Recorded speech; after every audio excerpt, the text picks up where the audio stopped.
Hello, my name's Ed Hughes, and I'm the director of the Counseling Center, a drug and alcohol treatment program in Southern Ohio. What you're about to see is our sessions of the Loved Ones group that we have taped for your benefit. The Loved Ones group started a few years ago here at the Counseling Center, an effort on our part to try and get information about addiction, alcoholism to family members. What we discovered is that family members can have a dramatic impact on when someone gets well.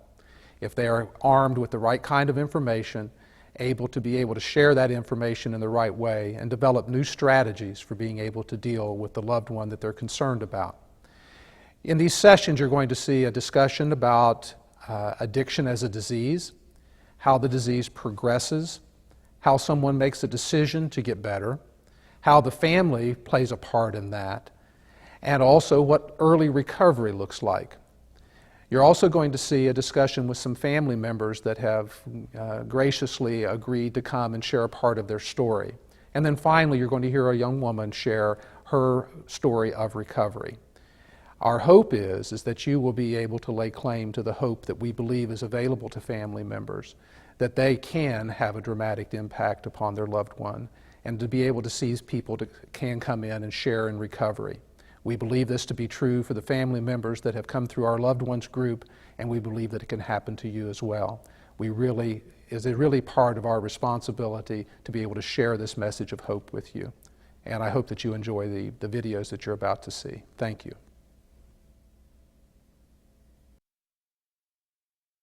I'd like to welcome you all to a special session of the Loved Ones group. My name's Ed Hughes.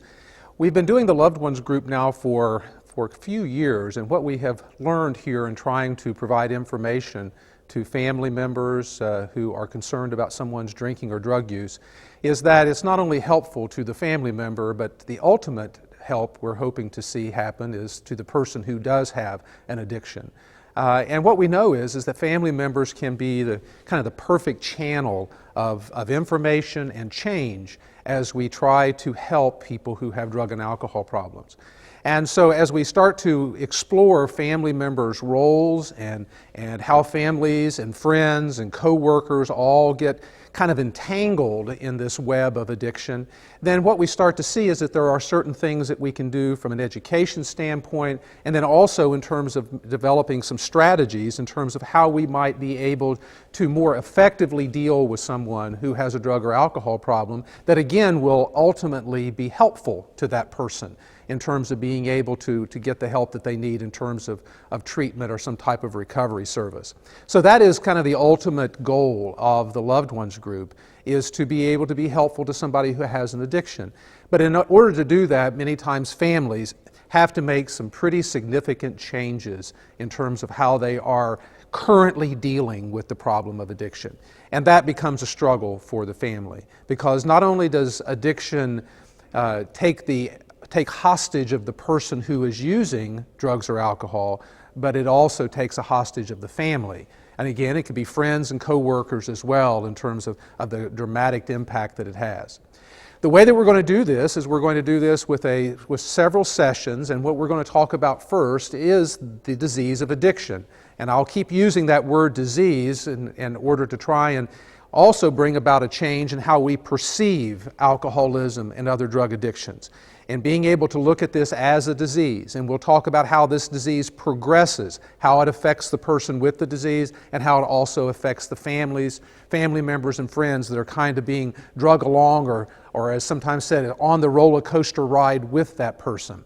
So that's what we'll focus on, and then we will also be able to talk about how does someone reach a point where they want to get help, and how can the family play a role in that. And then we will move on to talking about what does the family need to specifically do in order to help and develop a strategy that can be helpful to the person. And then finally we'll talk about what does it look like when someone is getting better? How does someone engage in a treatment process? Or what are 12-step recovery groups? And what does early recovery look like? And so that's kind of how we'll finish up in terms of the various sessions that we'll be talking about. But we're going to start off by talking about the disease of addiction. And again, I'll share my own story in terms of how that word came into my vocabulary. And again, it may be the same that as some of you have experienced. And that is, I've been hearing about the disease of alcoholism or disease of drug addiction for a long time. And probably 30 years ago, I was exposed to some information in terms of in school talking about that addiction is a disease. But I believe that my own personal definition of what addiction would be or alcoholism would be is that someone has some type of an emotional problem or environmental problem or some type of living problem that caused them to turn to drugs and alcohol as a way of dealing with that. That would have been my definition probably of addiction. And then as a result, I would think that we are now using this word disease because, well, it just sounds a little better, doesn't it? To say that someone has a disease versus someone drank themselves into this condition or used drugs that got them into this mess that they're in. But I probably would have seen the word disease meaning a way to kind of reduce the stigma that's associated with addiction. And if that helps, if reducing the stigma helps people get into recovery, then that's all the better.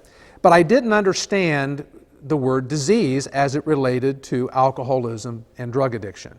And that's what became a beginning point for me, a very important beginning point for me to understand this. And we all come to this with our own definition of what addiction is. And we will see that that becomes very important. In other words, if my definition of what an alcoholic is someone that drinks every day, can't hold a job, lives in the park or under the bridge, then when might I be willing to look and consider myself to have a problem with alcohol? Only when I match that definition. Only when I reach that point would I be able to think, well, yes, perhaps, now I'm an alcoholic because I'm living in the park or under the bridge, I'm drinking every day. But what we're going to see is that the disease of addiction isn't really like that. That person who we have defined as being an alcoholic, the person who's living on Skid Row, that can't hold a job, that's drinking every day, didn't always look like that. That wasn't how they started their drinking career. They didn't always look like that person. So we're going to challenge our definition of addiction. And it's kind of difficult because one of the things that family members struggle with is they have their own definition of what an addict or an alcoholic is. And again, that kind of prolongs the process of us being able to deal with this because until their loved one reaches that point of matching that definition, then they would perhaps call it something else.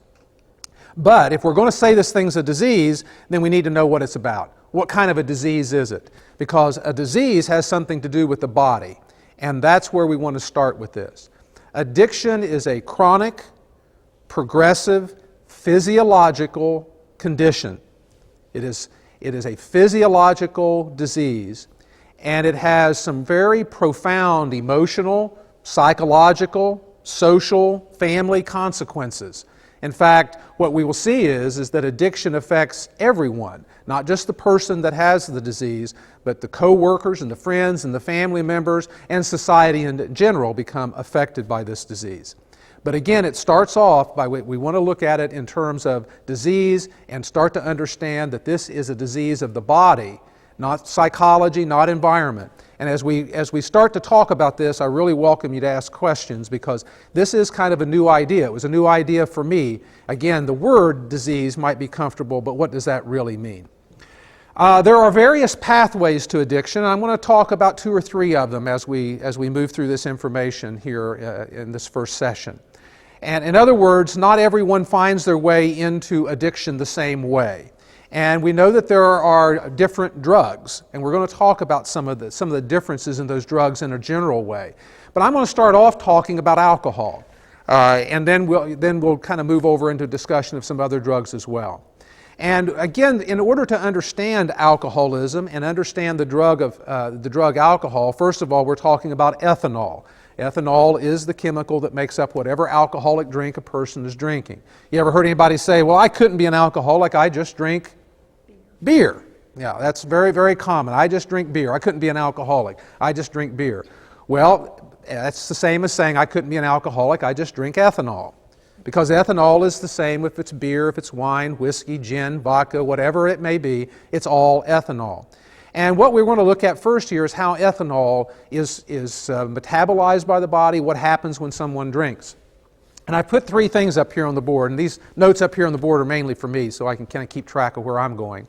But we know that alcohol, and again, if you remember when, if you were in high school and you had a health book, there was a chapter on drugs and alcohol and tobacco. You remember those? Remember that chapter?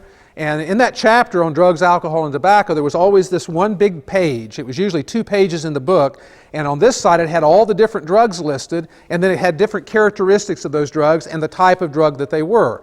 And if you looked across at alcohol, alcohol was what type of drug? Anybody remember? A sedative or depressant drug. And yet we know that if alcohol was only a sedative or depressant, then there might not be quite so an attraction to it. In other words, well, we're going to have a party and we'll get a keg of beer, come on over to the house, and we're going to drink and go to sleep. That might not be a real attractive invitation, you know. But again, it is. It's listed as a depressant or a sedative drug. But we know that before alcohol, ethanol is ever a sedative, it is first a stimulant. That's what makes alcohol attractive to anybody that drinks alcohol. And guess what? Over 90% of the people in the United States are going to experiment with alcohol. Over 90% of the people in the United States are going to experiment with alcohol. If we've got a new generation coming, it's going to be over 90%, or at some point in time are going to experiment with alcohol. And we know that over 50% of the people in the United States are going to experiment with an illegal drug, or a legal drug illegally, such as underage drinking or taking somebody else's prescription. You know, those might be legal drugs, but they can be used illegally. So what we see is that 90% of the people are going to experiment with alcohol, over 90%. And over 50% are going to experiment with illegal drugs. But we know that 90% of the people in the United States are not alcoholic. We know that. We know that 90% are not alcoholic. 50% are not addicted to drugs. So what sets people with drug and alcohol problems apart from the others? From people who are social drinkers. Again, when someone drinks ethanol, it is first a stimulant. It's first a stimulant drug to almost everybody that uses it. And again, that's what makes ethanol attractive, is that it stimulates. Let's pretend like we've got 4 teenagers and they're going out for their first drinking experience. And again, this is what happens all across the United States all the time. People have their first drinking experience. And for our experiment, this situation that we're setting up here, we'll say that these 4 teenagers are all having their first drinking experience, and they decide that after a football game on Friday night, they get some beer, and they go out and they're going to drink some. And so they all drink their first beer. And ethanol, being a stimulant, will demonstrate itself as a stimulant because they will start to look like what? What might you start to expect to see happen if these people are experimenting with this stimulant drug? What does a stimulant do to you? Might be talking more. You might see people start to laugh a little bit, become a little bit more animated. And all 4 of our teenagers may drink their first beer, and they may experience this. They may drink this first beer, and they start to get stimulated by talking. Their inhibitions go down a little bit. They're able to start, again, maybe their personality changes a little bit. It might not look all that different than any bar or restaurant in any city, anywhere, when people sit down and they have a drink. That's what makes ethanol attractive, is that it is first a stimulant. And they may drink a second beer. Our 4 teenagers may drink a second beer. And when they're drinking that second beer, they're getting even more stimulated. And so, again, might be more talking, more animation, more laughing. They're having a good time. Teenagers might call what they're doing having anybody? A party. Yeah, it's a party. It becomes, in fact, drinking and drugging is sometimes called partying. Again, it is looked at as a happy, attractive experience in terms of people being able to essentially say, I like this. I like the stimulation that this is doing. But what we also know about ethanol is that not only is it a stimulant, but it's also a poison. It's very toxic to the body. So maybe our teenagers then decide to drink their 3rd beer, and what we see is that 3 of our teenagers start to experience the poisonous effect of this chemical. Now, what might that look like? What's the poisonous effect might look like? Eventually throwing up. Just starting to feel maybe still. The first experience might be just the beginning of that in terms of starting to feel a little nauseated. and we're talking about 3 of our 4. Remember, there's a little trick here. 3 of our 4 teenagers start to have this experience where they may start to feel a little bit nauseated. Then the sedative effect of the chemical might start to be experienced. And this is where the body now starts to slow down. All of a sudden, the stimulant effect is going away, right? And the sedative effect is starting to replace that. So for 3 of our 4 teenagers, it is now kind of quit being fun. It is starting to move and turn into something else. And so 3 of them drink that 3rd beer or part of that 3rd beer, and they're starting to get that little queasy thing in the stomach. They're starting, again, that poisonous effect is starting to set in. You know, the depressant effect, the sedative effect, or the stimulant effect is ending. So if you're experiencing that, if you're starting to feel kind of sick to your stomach, it's not any fun any longer, and somebody says, "Hey, you want your 4th beer?" What might you say? No, thanks. Did you say no thanks because of the way you were raised by your parents? Did you say no thanks because of your economic background? Did you say no thanks because you have more willpower? That you have a stronger character? That you were loved more or less? Or that you had brothers and sisters or didn't? That you grew up in Portsmouth versus New York City versus Los Angeles versus Mexico? No. You said no, why? Because your body was essentially saying, this is not a pleasurable experience any longer. It was starting to reject that. But now let's say that you, because of peer pressure, you didn't want to, everybody else was drinking that 3rd beer. That peer pressure thing, kind of sets in and you say, okay, I'll try and drink that 3rd beer. Then what might happen? Yeah, we're talking about some pretty severe poisonous and sedative effects that start to happen to the individual. And again, 3 of our 4 teenagers had that experience. Their body essentially started saying, hey, this was really nice, and then it kind of quit being nice. And guess what? That's pretty much the experience they're going to have for the rest of their lives. Social drinkers pretty much know exactly how their body reacts to alcohol, and you'll hear people talk about it. You'll hear them say, I'll have a drink. You want a second? No, thanks, I really don't. Are they doing that because they're stronger people? No, they know their experience. They know their physical experience when they drink alcohol, and it's not because they're better than somebody that has a drug or alcohol problem. It means they're different. And it's not psychological, it's not environmental. What it is they are different in terms of their body. And their body is essentially saying, this quit being fun, so I don't want to do it any longer. And again, it will pretty much stay that way the rest of their lives. Pretty much for the remainder of their lives, they'll have that kind of an experience, especially as we're talking here about ethanol. Now, I said 3 of our 4 teenagers. Now, all of you know somebody that was the 4th teenager, right? Yeah, it might be us. It might be a loved one. We all know somebody that was that 4th teenager. And what happened to the 4th teenager? What was different? Well, what happened with the 4th teenager is that we know that some people physically are able to get a prolonged stimulant effect from alcohol. In other words, this process of moving from stimulation to poison to sedative lingers longer in the stimulant effect than it does with other people. And so this is the person that is able to, they drink their 3rd beer and the other kids are saying, I don't really want any more, let's go get a pizza, let's go do something else. And this person is essentially saying, no, I'll drink that other beer. Because they are continuing to get stimulated. It is still a pleasurable experience for them. It still feels good to that one teenager. And so they're able to drink more, perhaps, and they're also avoiding these poisonous and sedative effects. Now, we know that the poisonous and sedative effects are for everybody. Everybody gets that. But again, our one teenager gets the stimulant effect longer. It lasts longer. Now, let's say they go out the next Friday night, and the next Friday night, and the same thing keeps happening. 3 of our teenagers drink a couple of beers, and then they want to stop. Our one teenager drinks 3 or 4, they want the party to go on. They're still getting a real positive experience from this. They like it. In fact, one of the words we may hear something like, I love it. We may hear that kind of a description of what that drug felt like to them. Those other 3 teenagers wouldn't be able to describe it that way. You can almost always tell someone who's non-alcoholic versus alcoholic by hearing them describe their first drinking or drug experiences. Ask a non-alcoholic, a social drinker, about the first time they drank. And they'll say something like, well, let's see, it was at my parents' house, they had, no, I went to this party and there were some people, or maybe it was a time that my cousins came over and they brought something.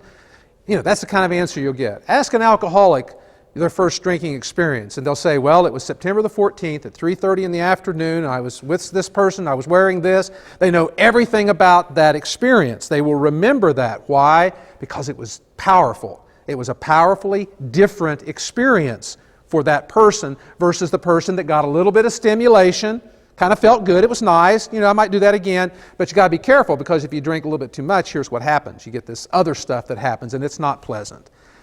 So that's a very different experience, and you'll hear words like, I loved that first experience with alcohol. And the same thing with other drugs. They will try that and have a special, unique experience with that. And so our teenagers are having this different experience. 3 of them, couple, let's go do something else. Our 4th one, wonderful experience, liking it, continuing to be stimulated, able to drink more before the poisonous and sedative effects come in. What's eventually going to happen with our one teenager? How many Friday nights are they going to head out with these other kids drinking if this experience continues? Not very long. What we start to see is that, and again, as a counselor, I've had phone calls from parents and talked to parents who said, my kid didn't have a drinking or drug problem until he started, I know the rest of that sentence? Hanging out with those other kids. That's when the problem starts, when they started hanging out with those other kids. Now, we know that that's not when it started, is it? That's not when it started at all. But what happened is that, and again, in our example, our one teenager had this different experience, this different physical experience. And what do? Birds of a feather flock together. So we start drifting to people who have this same experience. And so we start to find other people who drink or use drugs and get this kind of an experience that they got. And so they will start to change social groups, start to change friends, start to look for people that party and drink like I do, or can get this same kind of an experience. And that will go on for their drinking lifetime. However long they drink or use drugs, that will continue. As their drinking and drug use changes, as it progresses, they may have to find other friends, other groups to be with, other situations and circumstances in which to be in order to drink or use, so that they are with like people in terms of that. Any questions or comments about what we're talking about here so far? Does this prompt any kind of questions? Okay, what we're going to do is, again, try to kind of figure out, what causes this different reaction? Why? What is different about the person who is having this prolonged stimulant effect? And again, we're mainly talking about alcohol right now, but we'll expand that in just a minute. What we know is, what research tells us, and it's pretty clear, that this is a physiological disease. It's a body disease. It's a difference in terms of the body and the brain, especially the parts of the body that we're going to look at here are the liver and the brain are the key areas that are different in terms of this.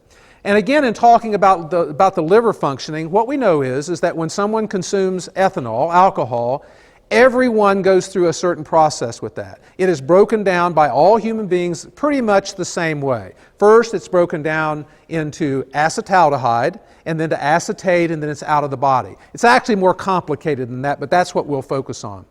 What we're coming to see is that is the primary area of difference for the alcoholic versus the non-alcoholic. Again, why does the non-alcoholic start to get poisoned more quickly? Why does the sedative effect not last very long? Well, it has to do with how the liver metabolizes ethanol. And this chemical acetaldehyde that is part of the breakdown process seems to be the culprit. Research is pointing to this chemical within the body as being what's different about the alcoholic versus the non-alcoholic from day one. From the very first day that we start to drink, those who are alcoholic, who have this predisposition, are going to metabolize alcohol differently. And what we see is it's almost like the liver is kind of like a highly stoked furnace. It's able to take in ethanol, alcohol, and then be able to metabolize it very rapidly so as to kind of avoid the poisonous and sedative effects or to prolong the stimulant effect. Now again, everyone's eventually going to get poisoned, everybody's going to get sick, everybody's going to experience the hangover, but we know that what we're seeing here is a very powerful stimulant experience from alcohol that not everybody gets. And the liver is the primary area for that. We're also looking at there's also some research that starts to indicate some things too that's very interesting in terms of not only acetaldehyde, but then the byproduct of this chemical breakdown. That when acetaldehyde, again, is created in the body, that it also causes a chemical reaction in the brain. This came to the knowledge of researchers in a study kind of accidentally. There was a group of researchers that were taking a look at brains of alcoholics that had died, trying to look at the kind of damage that alcohol had done over a long period of time. And what they found is that they were removing these brains from kind of skid row alcoholics that had passed away. They were sending them to a laboratory, measuring them, looking at them, what kind of damage had been done and all of that. And then the next thing they say was that, we got a problem. And they went back to the people who were doing the collections and say, what we're finding here is you're sending us heroin addicts. And we're not wanting to study heroin addicts. We're just wanting to study alcoholics. Well, they said, there's no way we're sending you heroin addicts. These folks are coming off Skid Row. Here's where we're collecting them. They don't have access to heroin. They said, well, there must be something because we're finding an opiate-like substance in their brains. And so what started to be noticed then is that, well, what kind of byproducts might be created when people drink ethanol alcoholically, who are able to consume those kind of quantities of alcohol. And what they found is a chemical that we refer to as tetrahydroisoquinolines. That's the only time I'm going to say it. We're going to talk about TIQs from here on out. But this chemical was found, and again, this is an opiate-like substance that is found in the brain of people who have had chronic alcoholism. And so that led then to kind of the next piece of research that started to link the idea that when somebody that's predisposed to this disease, that one teenager in the four, when they drink alcohol, not only does they have a prolonged stimulant effect, but they're also getting an opiate-like effect from the chemical because of the way that it is metabolized in the body and the way it affects the brain. Now, this means that the high is not the same. That the high is not the same for somebody who has this different body. That when again, 90% of the people experiment with alcohol, and then this unique experience is had by only a certain percentage of people. And again, what we know is that everyone has a pleasure center in their brain. And this pleasure center determines a lot of things. It determines a lot of things about a person's life. It determines what you like to do as far as hobbies. It determines what you like to do in terms of relationships. It is essentially that place where decisions are made, preferences are determined in terms of what you enjoy in life. And everybody has that. Everybody has a pleasure center. And we know that drugs and alcohol very actively, very powerfully affect this pleasure center.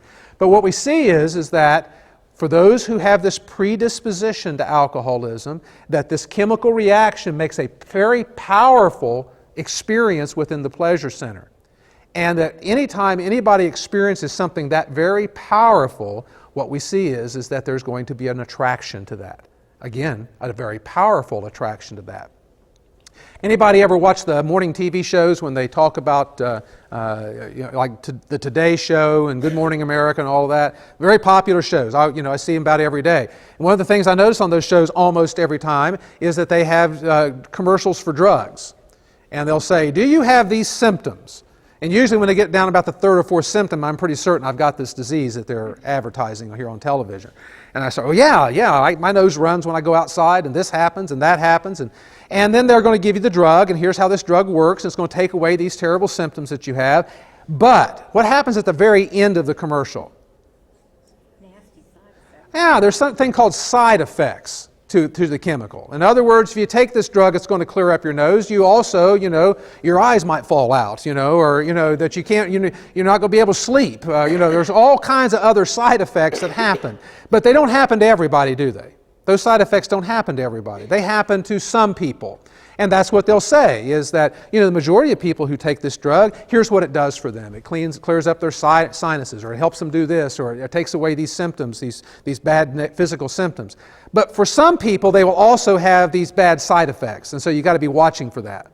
Well, alcohol, marijuana, crack cocaine, heroin, Oxycontin, these drugs all have side effects, meaning they don't react on people the same way. When one person takes it, it may do this. Most people say, I drink, I don't understand. Alcoholics hear this all the time. Why do you drink the way you do? And what the person is essentially saying when they say, why do you drink the way they do? They're saying, you drink differently than me. I go out for dinner and have a cocktail, or I have wine with dinner, and I drink that, and that's all I want. Yes. Because that person's physically different. They do not experience what the alcoholic experiences when they take in that chemical, or the drug addict when they take that chemical. We know that a lot of people who take narcotics, such as painkillers, they go to the hospital and they take that and they say, I hated that experience. It made me feel terrible. They gave me this drug and I felt awful after I took it. How do people abuse that? I don't understand how people can abuse that drug.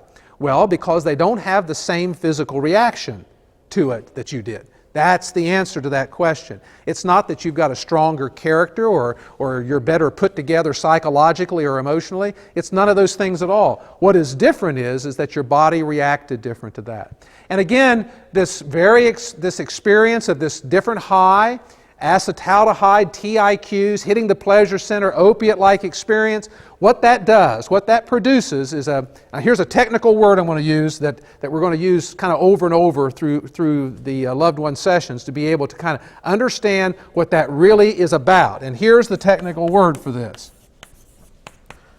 Wow. It's the wow experience. And again, not everybody gets the wow experience. Most people cannot understand what is so attractive about alcohol or other drugs. They just don't see the big deal. I smoked a joint one time, so what? It didn't do a thing. I didn't like it. It made me sleepy, made me hungry. I drink a little bit of alcohol, but I cannot understand why somebody would drink 3 or 4, or 5, or get drunk. I just don't understand that.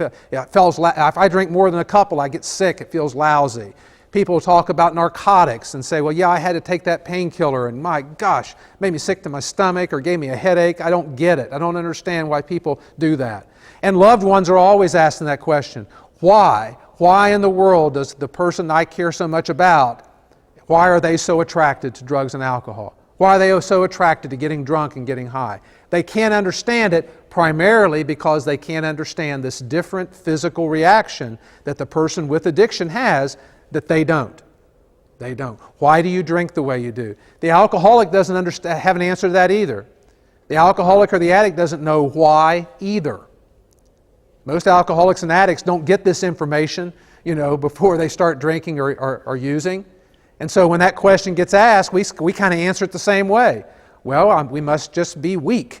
You must have more willpower than I. Maybe I got other my problems in my life. Maybe the way I was, we start going through that whole litany of reasons why we may have a drug or alcohol problem and somebody else doesn't. Not understanding that essentially our body made that decision. So this wow experience becomes the driving force. That initial experience with the chemical kind of sets the stage. And the person doesn't know they have it. A person doesn't have this wow experience and then say, gosh, now I know what I want to be when I grow up. I want to be an alcoholic. I want to be a drug addict. It's not that way at all. The person that has that wow experience doesn't know that what just happened to them was all that different than what happens to other people. They don't know it either. Your loved ones didn't know it. So it's nobody's fault. Family members are always struggling with, what did I do wrong? What did I do wrong? Maybe I should have done this, or I should have done that. Maybe I did too much of this and not enough of that in terms of being able to be a good parent or to be a good spouse. What was it that was lacking in me as a family member that caused this person to turn to drugs and alcohol? The alcoholic's asking the same question. What's the matter with me? Why in the world, am I doing this to myself and to other people? And again, it's nobody's fault. It's not even the alcoholic's fault. They did not set out for this to happen. They had a different physiological reaction to this chemical, which set the stage for the rest of it to happen. Let's stop there and see if we have any questions or comments before I move on. Any questions or comments about what we're talking about so far? Yeah. So the pleasure center, is that the same thing as your serotonin? The question being is the pleasure center, is that like the source of serotonin and these other brain chemicals? Kind of the same thing. It is. It's all kind of related. And what we know is that there are certain brain chemicals that have to do with mood and pleasure and what feels good and what doesn't feel good. And we know that for some people, again, and not the majority of people, but for some people, drugs really manipulate that brain chemistry differently than it does in other folks. It's not the same. And again, it becomes a very powerful experience. So yeah, the pleasure center is very much a part of those brain chemicals that we know as serotonin or endorphins, and this whole mixture of kind of cascading brain chemical reactions that happen when we take in alcohol. But again, people in general learn how to manipulate that brain chemistry. For some people, it might be jumping out of an airplane and coming down on a parachute. For other people, it might be sewing. For other people, it might be being a parent. There's all kinds of things that bring us pleasure. For most people, drugs and alcohol don't bring that kind of pleasure. But for some of us, it does. Other questions or comments? Does addiction to drugs work the same way as addiction to alcohol? Does addiction to drugs work the same way as it does with alcohol? It's a little differently. I mentioned there are different pathways to addiction. Alcohol is actually a very toxic chemical. Ethanol is very toxic. So what we see is that there are just a very kind of small percentage of our population that can become addicted to alcohol because it is so poisonous. Other drugs are not as poisonous. We start to move up into other drugs, we see that other drugs are much more highly addictive. So alcohol, we might say, has an addiction rate of something like maybe 10%. There are other drugs that the addiction rate is much higher. Anybody know what the two most addictive drugs that we know of in our society? Nicotine and caffeine. About 85+% of the people who experiment with those chemicals become addicted to it. And again, we see that all the time. We see people, we see a lot of people that, they're addicted to caffeine, they're addicted to nicotine, and because those chemicals are the pathway to addiction for them can be very, very rapid, and the majority of people seem to be able to fall victim to that addiction. And then we start working our way down. Then we might start to see, drugs like crack cocaine, methamphetamine, narcotics, start kind of coming down the list. Not as addictive as those drugs. You might see, where people, maybe 60% of the people who have experimented or taken a narcotic, will develop a problem with that. But a lot of people won't. Again, you will hear some people say, I took that one pain pill and went right to sleep. And it was not a pleasant experience. You hear another person be able to say, I took 5 of them and went to a party. It's a different physical experience that people have, with a narcotic drug. Some people might try crack cocaine and say that was terrible. I had an immediate headache. It was awful. Another person says it was the greatest thing that ever happened in my life. As far as a powerful feeling. So again, people experience things differently. But we know that drugs are differently addictive in terms of how addictive they are. And again, alcohol being one of the lesser addictive drugs. And caffeine, nicotine kind of at the top of the list. And then everything else kind of falling in between. In terms of how other drugs impact addiction, how they cause addiction, again, it's still pretty similar in terms of how the disease is going to progress and the fact that the person gets this wow experience with that chemical. And you may see people that drink alcohol and say, I really never did care much for alcohol. But at some point in time, they tried a different drug, they experimented, and wow, they got that. It happened. That particular chemical, matched up with, again, their brain chemistry, the way their body metabolizes the chemical, and they got this. They got this wow experience. But the reality is the majority of people don't get this wow experience no matter what drug they take. They just don't really get that. And that's the reason they don't get people, don't understand people who do, because it's two very different physiological reactions to the chemical. Yes? Is there a blood test that you can take to see how you metabolize? Is there a blood test in terms of being able to see how you metabolize alcohol, kind of a precursor to be able to identify whether there's, a person might be alcoholic? Not at this point necessarily, but again, they're doing a lot of work in terms of trying to identify the chromosome that essentially sets people apart. Now, I don't know what we'll do with that information once we have it. I mean, if you tell somebody, that's 13 years old, you have a real strong predisposition to having this to having alcoholism or other drug addiction, will that person then choose not to experiment? Or would they say, well, that won't happen to me?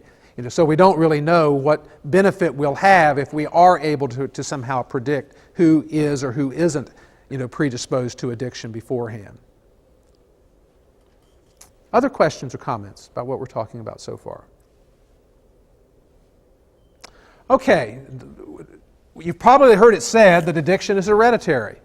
Alcoholism is hereditary. It's, it passes from generation to generation, and it seems to be more prevalent in certain ethnic groups and certain families. And that is true, because again, what we see is that how a person's body metabolizes this chemical, how it reacts to this drug that is coming into it, is a hereditary quality. Liver function, brain chemistry can be a hereditary quality. Now, does that mean that if somebody has an alcoholic, if somebody's alcoholic, that all their children are going to be alcoholic? No, because it's just like any other hereditary quality. Just like hair color. Not all my children are going to be blonde. Not all my children are going to have brown hair. Some may have blonde, some may have brown. There may be an odd color that may show up, because that happens, sometimes. What we know is that it's an hereditary quality just like any other. That it does show up more heavily in some families, and certainly more heavily in certain ethnic groups than it does in others. And so for that reason, it is, again, can kind of be looked at, and family history becomes important. Now, one of the things that kind of is mystifying to family members sometimes is that maybe somebody grew up in an alcoholic home and said, I'm never going to drink alcohol. I'm just not going to drink. I saw bad things happen as a result, and so I'm going to raise my kids without there being any alcohol around, and that way they won't be at risk either. And then their child grows up and they're 16, 17, 18 years old. They go out and they experiment with alcohol, just like 90% of the people do, and bam, it's a wow experience, and they're off and running and they're having problems. And this person who never drank is saying, what happened? What did I do wrong? They did absolutely nothing wrong. The family member did nothing wrong. All that happened was that they chose not to drink, and so they never knew this experience. They may have had it too, but they didn't. But again, the genetic predisposition to this disease was passed right down on, to the next person. And when they did experiment, then they had this powerful experience, that will, again, start to progress itself into what would be identified as addiction.